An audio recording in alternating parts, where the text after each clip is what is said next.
Chineke onye na-ebu n'azụ m.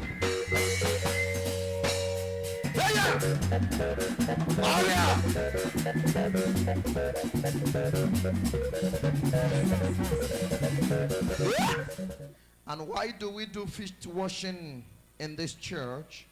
Because it's a command by the Lord, and He told us the same way He told us to do this in communion, the same way He gave us order in the Bible to baptize our people, the same way He has commanded us to wash one another's feet. And what does this spiritual assignment stands for? If you follow me carefully to John chapter 13, I'm going to show you three things very important that the Lord spoke on. And those three things the Lord spoke on is: one, He spoke about love; two, He spoke about covenant; and three, He spoke about being humble or being a servant. I pray as today begins the Restoration Power program for this Easter week, I pray that these three things work in your life and bring a testimony to you, a believer, in the name of the Lord. He rised from supper and laid aside his garment and took a towel and gathered himself. After that, he poured water into a basin and began to wash the disciples' feet and to wipe them with the towel wherewith he was gathered.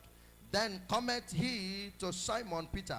Now this is where Covenant stood, from 6 to 8. Okay. Now cometh he to Simon Peter, and Peter said unto him, Lord, dost thou wash my feet? Jesus answered and said unto him, What I do thou knowest not now. He said, But thou shalt know hereafter. Peter in verse 8 said unto him, he's talking to Jesus here, and he said unto him, Thou shalt never wash my feet. I understand Peter some kind of, because Peter was like respecting, how would Oga say, make a come wash your leg? I don't know if you understand that scenario. So, but what we are doing is bigger than why will Oga say, now, this is revelation. This is something that can help you.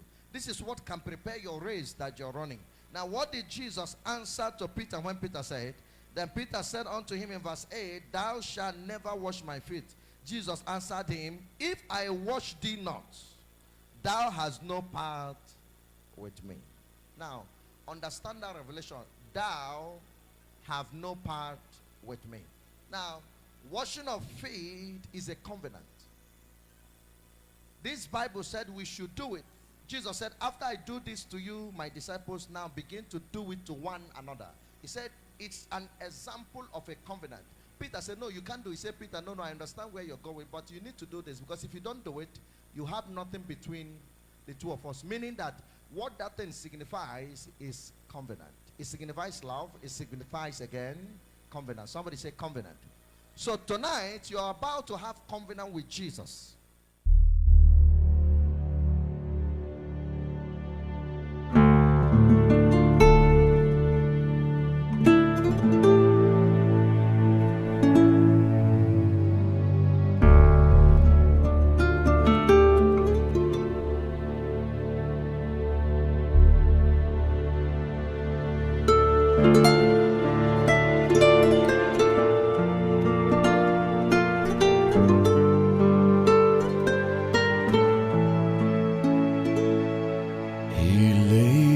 Garments to one side, and then he washed their feet.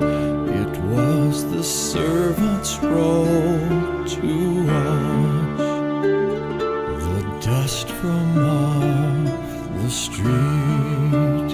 How he longed to share this night with them before suffering, before crucified. So Savior washed their feet the night before he died. Isn't this the one, the great I am, the central figure in God's plan?